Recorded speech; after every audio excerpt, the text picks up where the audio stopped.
Gracias por continuar junto a nosotros en la primera emisión de Informa TVX. Nos encontramos en su espacio de entrevista y, como le he anticipado, martes 15 de noviembre. Ya están conmigo Alejandro Labrador, facilitador de la plataforma global Altavoces, y José Luis Magaña, economista de ADECES. ¿Y cuál va a ser el tema que vamos a desarrollar en esta mediodía? Campaña Altavoces en asuntos fiscales. Alejandro, bienvenido. Qué gusto volver a encontrarnos. Muchas gracias por la invitación de nuevo aquí para más información para el pueblo salvadoreño. No, gracias por estar con nosotros. También bienvenido, José Luis, por acompañarnos en TVX. Muchas gracias por la invitación para poder discutir un poco sobre el tema. Vamos directamente entonces con la entrevista y solo quiero plantear la primera interrogante para tener sus reflexiones, Alejandro. El primer punto es, ¿en qué consiste esta plataforma de altavoces? Seguro algunas personas lo han empezado a ver en redes sociales, tanto en Twitter como en Facebook, pero comentanos, ¿qué es esto de altavoces? Sí, es una campaña impulsada por organizaciones de la sociedad civil o personas muy identificadas con el tema, con la necesidad de amplificar y profundizar la discusión en el tema fiscal, que sabemos que está teniendo mucha actividad a nivel de partidos políticos, a nivel de gobierno, a nivel del Ejecutivo, a nivel de la ANEP y ARENA y el FMLN, por ejemplo. Y la población hasta ahora parece que, por un lado, no asume, digamos, una actitud proactiva en la discusión, no propone, también porque no existen los canales, ¿no?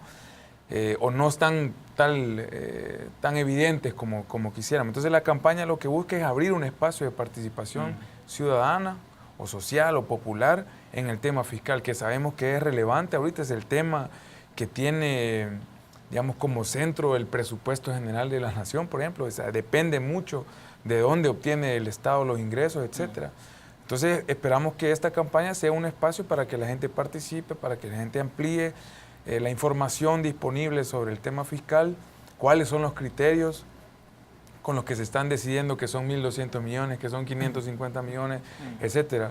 La gente tal vez lo siente de una manera y tal vez entonces las decisiones de los políticos y las políticas van por otro lado. Entonces lo que queremos es que la campaña sirva para conectar el sentir de la población con las decisiones que se están tomando en materia fiscal, porque si no, vamos a tener acuerdos fiscales que van a gozar de muy poca legitimidad, de muy poca representatividad, cuando sabemos que incluso hay políticas y leyes en el país que abogan por la participación ciudadana.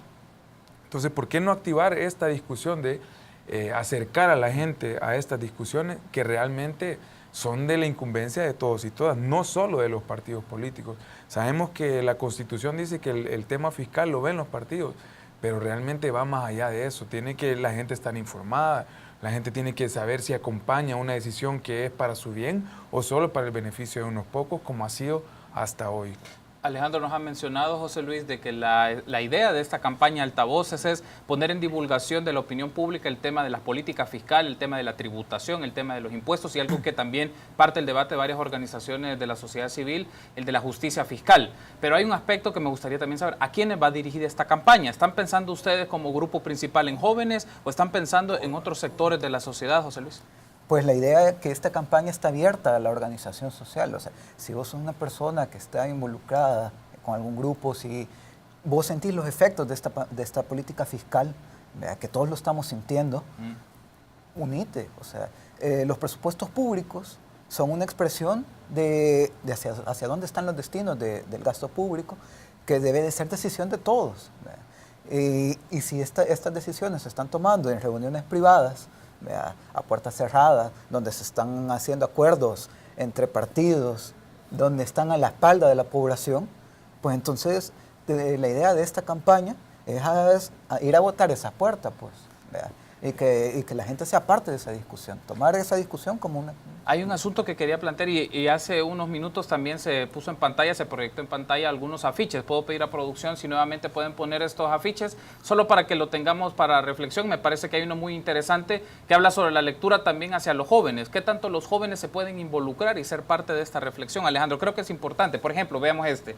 Cansada de que te digan, vos estás muy jovencita para opinar sobre estos temas. Descubre el poder de tu voz. Y me parece interesante esto, Alejandro, porque también es provocador ante una idea que se menciona. Las personas jóvenes no pueden opinar sobre estos tópicos porque son asuntos técnicos y son asuntos que son de los políticos y de los partidos. ¿Por qué entonces irrumpir con esta idea?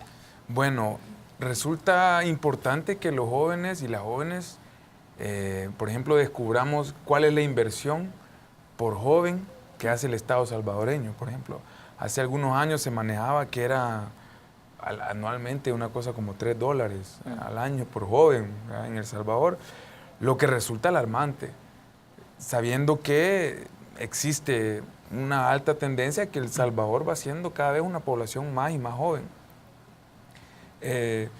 ¿Por qué no opinar en un tema entonces que definitivamente tiene que ver con cuánto el Estado nos está garantizando algunos derechos básicos, un empleo digno, un retiro digno, un salario que sea justo, que sea más o menos equitativo? Yo creo que los jóvenes tienen que entender que si no nos pronunciamos en estos temas es como que no existimos.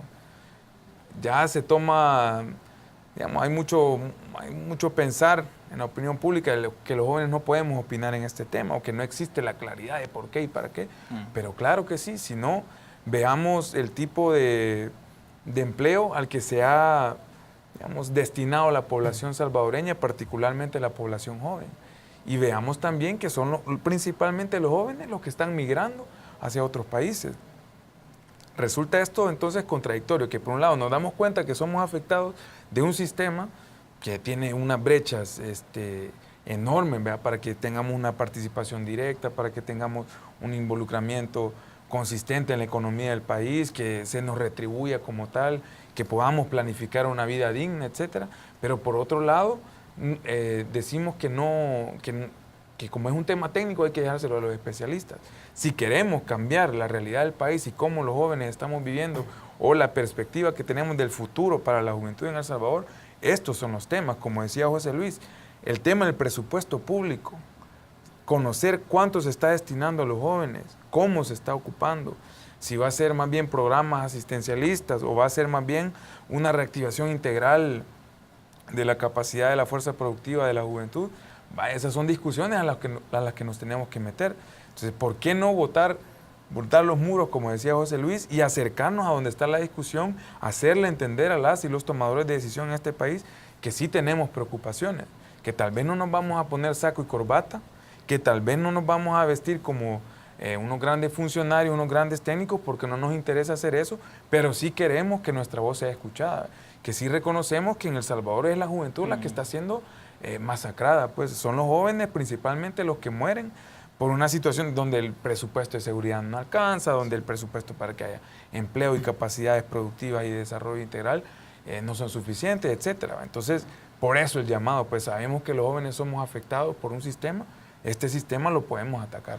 ¿Cómo persuadirlos, José Luis? Me refiero a cómo persuadir a las personas jóvenes, estudiantes universitarios, jóvenes de base, jóvenes organizados a nivel comunitario, para que el tema fiscal sea un tema posicionado en la agenda pública, pero también que sea parte de la agenda política, en donde las juventudes asuman un rol activo. O sea, es una tarea nada fácil, pero ¿cómo provocarles? Yo creo que, para empezar, decir que no debería de ser una discusión de que si es un tema técnico o es un tema político. ¿Vea?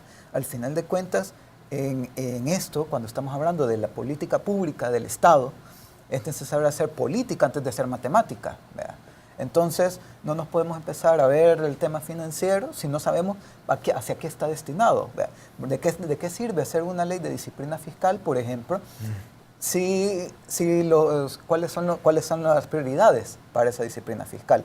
En ese sentido, como jóvenes, vos vas a sentir, o sea, cuál es el efecto que tiene ese presupuesto público, cuál es el efecto que tiene esa política fiscal. Yo creo que lo que tenemos que hacer es tomar conciencia que esos efectos que se están tomando, que esas decisiones que se están tomando, las estamos sintiendo.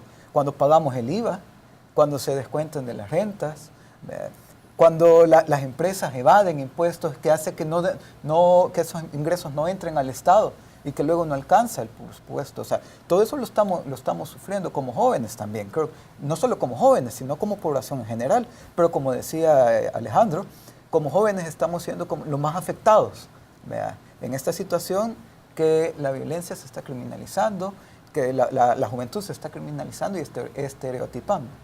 ¿Esta plataforma, Alejandro, de altavoces, es una plataforma pensada únicamente en El Salvador o es un capítulo de otras actividades que se hacen a nivel latinoamericano o está vinculado a otras organizaciones, como por ejemplo el caso de justicia fiscal o transparencia en temas fiscales? Comentanos un poco cómo está coordinado o si es parte de una red más amplia esta plataforma. Puede ser que la campaña Altavoces tenga esa tropicalización del tema y que obedezca a un interés genuino de organizaciones y sectores organizados en El Salvador de amplificar y profundizar la discusión en el tema fiscal.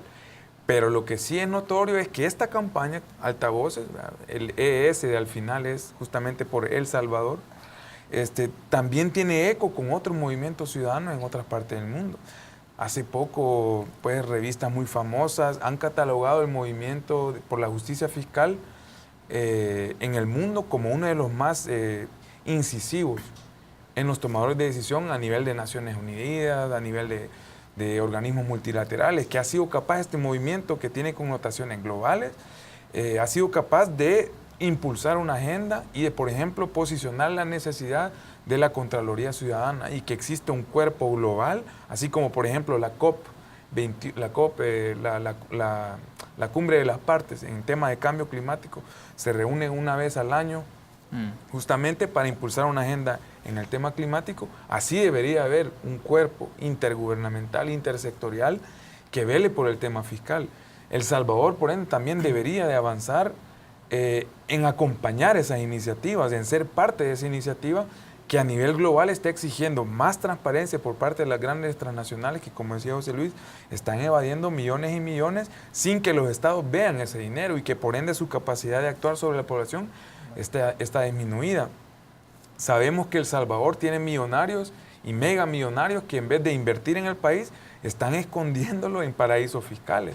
Esa es una tendencia no solo salvadoreña, sino centroamericana, latinoamericana y mundial, con la importancia de decir quizás que es Latinoamérica la zona donde más, donde más se ha exportado a paraísos fiscales, no se ha exportado, donde más se ha enviado dinero a paraísos fiscales. Es una de las zonas, con mayores niveles de desigualdad o niveles más concentrados a la hora de distribuir la riqueza en un país. Vemos que El Salvador tiene un salario mínimo realmente indignante, y ese es un mecanismo de redistribución primaria de la riqueza, ¿verdad? ¿Cómo diablos entonces vamos a avanzar a un sistema más justo, más equitativo, si no acompañamos estas iniciativas globales? Donde no solo estamos diciendo que los gobiernos tienen que ser más austeros y tienen que saber ahorrar y medir sus gastos, sino que también tienen que ser capaces de controlar a las empresas que están invirtiendo en sus territorios. Es decir, este es un movimiento global. Yo creo que la campaña de Altavoces lo que está haciendo es posicionar el tema con una connotación tal vez más tropical de lo que está pasando en El Salvador por la situación que dicen podríamos caer en impago, etcétera. Pero creo que es más bien una tendencia regional e incluso global. Quiero aprovechar también para hacer una mención. El día de ayer nos acompañaron economistas del Instituto Centroamericano de Estudios Fiscales, del ICEFI, y nos resaltaban algo muy interesante, José Luis. Nos decían ellos, se están tomando acuerdos en asuntos fiscales, pero se están tomando entre pocos y a puertas cerradas. Y aquí viene una de las preguntas, creo que es clave y de la reflexión importante para nuestros amigos y amigas que nos sintonizan en este momento. Entonces, ¿cómo insertarse en los círculos políticos para lograr una acción sustantiva? Porque esto es una decisión que se está tomando entre actores políticos, entre representantes de partidos, diputados o diputadas, pero también cómo incorporar a expresiones organizadas como interlocutores no solamente válidos, legítimos como expresiones de sociedad civil para este tema, porque es la cancha política, pero cómo moverse dentro de esa cancha según las ideas y los posicionamientos que tiene esta plataforma. Bueno, incluso esta plataforma nace con el reconocimiento de que no existen canales institucionales actuales para que la población pueda incidir en términos de presupuestos públicos, de destino del gasto, de prioridades fiscales. Entonces, la idea es ir construyendo esos mecanismos, cómo poder incidir para crear presupuestos públicos participativos, donde la población organizada pueda decidir, no, nosotros queremos que el Estado le apueste más hacia una alimentación más sana. Nosotros queremos que el Estado le apueste más a este tipo de estrategia contra la violencia. Nosotros queremos que el Estado le apueste más a este modelo económico. Entonces, hay que ir creando esos mecanismos de incidencia, pero eso solo se va a ir creando en la medida que podamos estar en el tema, estar insertándonos en el tema, informándonos del tema y haciéndonos escuchar. Por eso es tan importante la encuesta que está incluso en la aplicación de Altavoces, para que puedan expresarse sobre el tema, que puedan también informarse y que sean capaces de ir creando sus opiniones y poder ir metiendo sus preocupaciones en el tema. Y justamente, José Luis y Alejandro, vamos a hablar sobre la aplicación y que conozcan un poco los amigos y amigas las características del sitio web de la plataforma Altavoces al regresar tras la pausa. El tema que estamos desarrollando en esta oportunidad del martes 15 de noviembre es campaña Altavoces en asuntos fiscales. Nos acompañan Alejandro Labrador y José Luis Magaña. Permítanos una pausa, regresamos en segundos.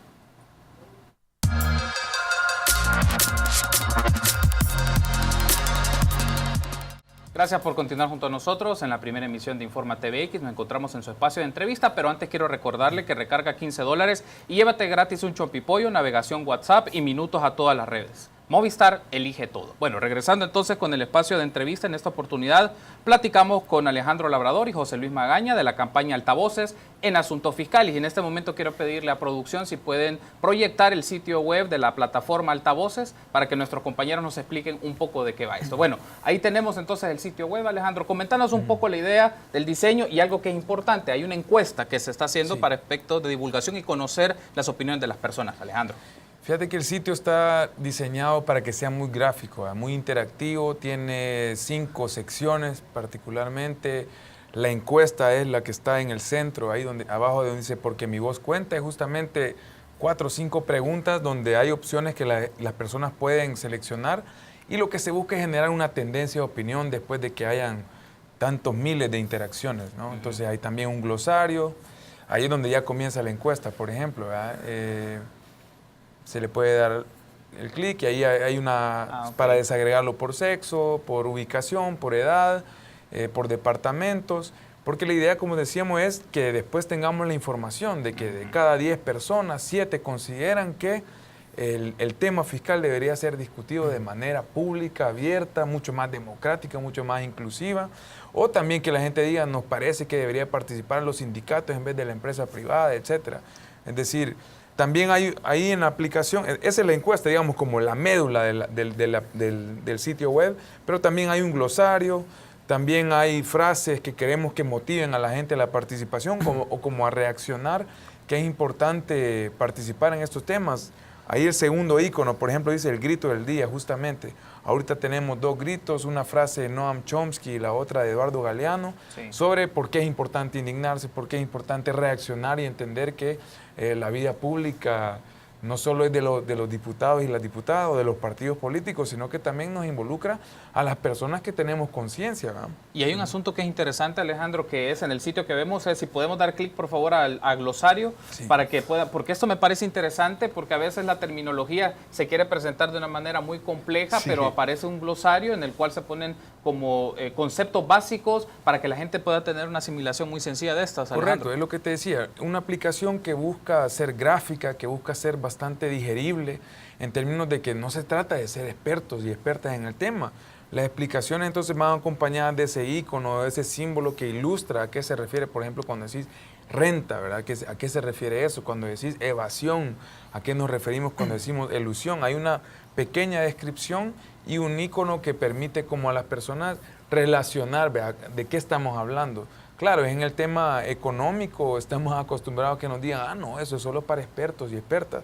Pues justamente con esta aplicación lo que buscamos es garantizar las condiciones mínimas para que la gente diga, bueno, yo de esto entiendo, y de hecho cada vez que yo compro una golosina, cada vez que yo compro una bolsa de tomate, yo estoy pagando IVA, un impuesto de valor agregado, que, bueno, tal vez lo podemos discutir más adelante, que la mayoría de salvadoreños común y corriente es lo que más pagamos, y las grandes empresas son las que tienen muchos beneficios en este sentido. Entonces, con este tipo de presentación, lo que buscamos es acercar la información a la gente y que botemos ese estigma o ese cliché de que el tema fiscal, no hombre, eso solo es para los políticos, es para la gente que maneja el tema. No, yo lo que quiero es comer hoy, ¿va? Yo lo que quiero es garantizar la alimentación para mi familia hoy. Bueno, pues este es un tema que si lo logramos abordar como población, estaríamos garantizando no solo la alimentación para nuestra familia, sino muchas otras situaciones que sabemos que son bastante miserables para mucha gente. Y retomando uno de los términos que aparece en el glosario del sitio web de la plataforma Altavoces, hago una mención de una nota de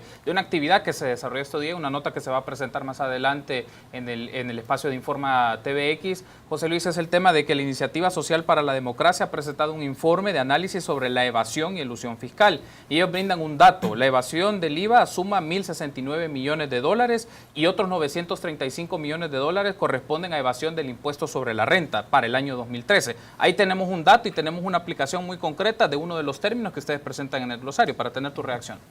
Sí, incluso con estimaciones que hemos hecho desde ADECES, el monto de evasión y elusión, hemos llegado a calcularlo incluso hasta 2.500 millones de dólares en algunos años, ¿no? Entonces estamos hablando del tema, de que es un tema de una gran magnitud, 2.500 millones, cuando un presupuesto público es de 4.000 millones. Y encima, con esta evasión, es un robo, básicamente. Por ejemplo, el IVA, uno cuando compra, paga el IVA. Que ese IVA se lo quedan las empresas, cuya obligación es pasarlo al Estado. Esta evasión del IVA significa que esas empresas se han quedado con ese dinero. Estos 1.060 millones que es de evasión de IVA, son 1.060 millones que las empresas se han apropiado de dinero que nosotros hemos pagado. Además, con esta evasión hace que los hogares, que sobre los hogares recaiga toda la tributación, ¿no? Por ejemplo, tenemos unas estimaciones que por cada dólar que entra a los hogares como en concepto de masa salarial, los hogares están pagando 25 centavos de tributación efectiva. En cambio, las empresas, de cada dólar que les entra de excedente bruto de exportación, el pago que hacen de tributación es de 4 centavos. Por estos mecanismos de evasión y elusión. Pero incluso si la evasión y la elusión se corrigieran, las empresas, ese dato de 4 centavos por cada dólar aumentaría a 17 centavos por cada dólar que pagan las empresas. Todavía inferior a lo que están pagando los hogares, que son 25 centavos por cada dólar que entre de salarios. Es decir, que además tenemos una estructura tributaria que está cargada de los hogares. Las grandes empresas están libres, están exentas casi del pago. Incluso hay mecanismos legales para que las empresas no paguen, con la ley de incentivos fiscales, ¿no? Entonces, todas estas son mecanismos que se deben de ir revisando, ¿vea? Donde la población debe decidir, esto no nos parece, ¿no? ¿Vea? Unos incentivos fiscales, donde cerca de 800 millones de dólares de gasto tributario, que es estos incentivos fiscales que se le dan a empresas, por ejemplo, están destinadas mucho a las zonas francas, a las que están ofreciendo salarios, o en general condiciones laborales muy precarias. Entonces, a partir de los impuestos que están cargados sobre los hogares, se está subsidiando a empresas que están dando condiciones laborales precarias, ¿no? Entonces, tenemos una estructura tributaria que incluso hace que los trabajadores sean quienes están subsidiando a las empresas.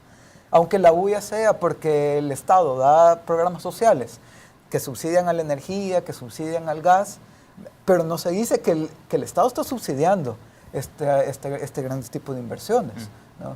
Que incluso se presta para lo que decía Alejandro, todos estos paraísos fiscales y las salidas a empresas offshore. Y justamente hago la conexión con esto que mencionaba recién José Luis, Alejandro, el tema de los paraísos fiscales y los offshore. Fue conocido a mediados de este año de una investigación que trabajó Oxfam y CEPAL, en el cual vino la encargada de justicia fiscal de Oxfam, Susana Ruiz, y mencionaba que los paraísos fiscales reciben una inversión desde el territorio salvadoreño que alcanza un 7% del Producto Interno Bruto. Estamos hablando de 1.710 millones de dólares con datos del 2014. Y aquí viene el asunto. ¿Qué pasa con el tema de los offshores y los paraísos fiscales? Parece ser que tuvo su boom o tuvo su culmen en cierto periodo de tiempo, pero luego bajó la intensidad de este tema. ¿Y por qué es necesario insistir en ello, Alejandro?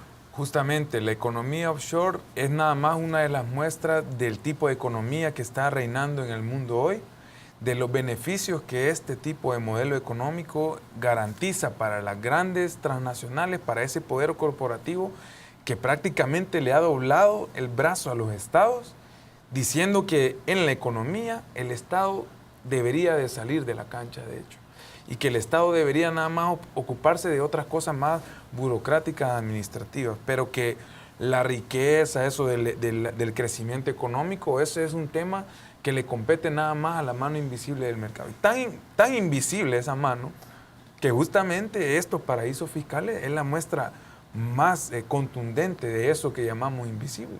Mientras dicen que los estados no tienen las condiciones para la inversión, resulta que esa inversión que ellos están haciendo se les triplica y lo que obtienen lo esconden. Creemos que es una información que es tan clara, pero que la gente todavía no encuentra los mecanismos para revertir esa situación. Y ahí es lo importante. Si la gente no reconoce la necesidad de alzar su voz y de exigirle a los gobiernos propios que tomen cartas en el asunto, que combatan sin miedo y con firmeza la evasión y la elusión fiscal, que se revisen esas exenciones o esos beneficios fiscales que se le dan a las transnacionales. Si eso no se logra en cada país, no podremos avanzar hacia una economía regional o global cargada con nuevos valores, más solidarios, mucho menos corruptos, digamos, mucho más a la orden y al servicio de las poblaciones. Por ende, aunque la bulla de los Panama Papers, de los Swiss Leaks, en fin, de todos estos escándalos por los paraísos fiscales, aunque eso tienda a mermar o parezca que desaparece la opinión pública, yo creo que la labor de la población salvadoreña y de los pueblos en general es seguir diciendo, el dinero se está yendo, hay un gran desfalco al Estado, justamente estamos señalando que los subsidios al gas, a la energía eléctrica son denunciables, que el Estado no debería subvencionar nada, pero bueno, entonces no subvencionemos tampoco a las empresas. Es decir, son discusiones que aunque desaparezcan un poco de la opinión pública, hay razones y hay motivos y hay casos en la realidad salvadoreña que deberían de mantenernos siempre recordándonos que el dinero existe, pero que está en pocas manos y que quienes están decidiendo cómo se administra ese dinero, cuál es la estructura tributaria de El Salvador, son muy pocas personas y que esos acuerdos justamente gozan de muy poca legitimidad y que no les extrañe pues que el descontento vaya en aumento y que no solo va a costarle a un partido político, le va a costar a toda la clase política salvadoreña si no entienden que este tema es de la población salvadoreña y que a ellos se debe el actuar que ellos están haciendo. Entonces, por un momento yo pienso que estos escándalos han servido para levantar la espuma del tema fiscal. Sin embargo, la realidad salvadoreña es todavía más contundente al decirnos de cuáles son los problemas y cuáles deberían ser las prioridades del gasto, por ejemplo. Estamos cerrando casi la entrevista, José Luis, pero me gustaría que toquemos un último aspecto. La capacidad de cobro del Estado de las deudas que hay. El Ministerio de Hacienda publicó hace algunas semanas cuánto es el monto de mora tributaria que asciende aproximadamente a poco más de 210 millones de dólares, para ser un poco más precisos, y es la capacidad que pueda tener el Estado de hacer estos cobros efectivos y que tenga estos ingresos para desarrollarlos y retribuirlos en actividades, programas sociales, salud, seguridad, educación, entre otros. ¿Cómo también se puede valorar desde el debate de la plataforma la capacidad de cobro del Estado, de esta mora, de esta deuda que tienen muchas personas al Estado? Yo creo que ahí, justo en ese tema, se evidencia mucho de la connotación política, de esta cuestión de la técnica tributaria, ¿no? O sea, a ver, se le está exigiendo, las grandes élites empresariales están exigiendo al Estado que pague sus deudas, pero ellos no pagan sus deudas hacia el Estado, ¿no? Pero también ahora que mencionas el tema de la deuda, y ya que decís que estamos cerrando, es importante, hay que decir que el tema fiscal, ¿verdad?, es parte también del gran modelo que está en el país. No es simplemente porque la técnica fiscal se ha dado así, sino que este modelo fiscal, esta técnica tributaria, es compatible con el modelo fiscal, con el modelo económico que se ha intentado mantener en el país, que está fundamentado básicamente en remesas y deuda. Por eso que no nos espante que cada rato se tenga que estar endeudando el Estado, porque el modelo en el que estamos se sostiene de remesas y de deuda. Perfecto, quiero agradecerles por habernos acompañado, José Luis, Alejandro, un gusto y espero que nos volvamos a encontrar siempre Claro que para sí. las actividades de sociedad civil, para la divulgación de la justicia fiscal. Gracias, Alejandro. Bueno, muchas gracias por la invitación, estamos pendientes ahí. José Luis, Bueno, un muchas gusto. gracias. Permítanos entonces una pausa, continuamos con más en Informa TVX.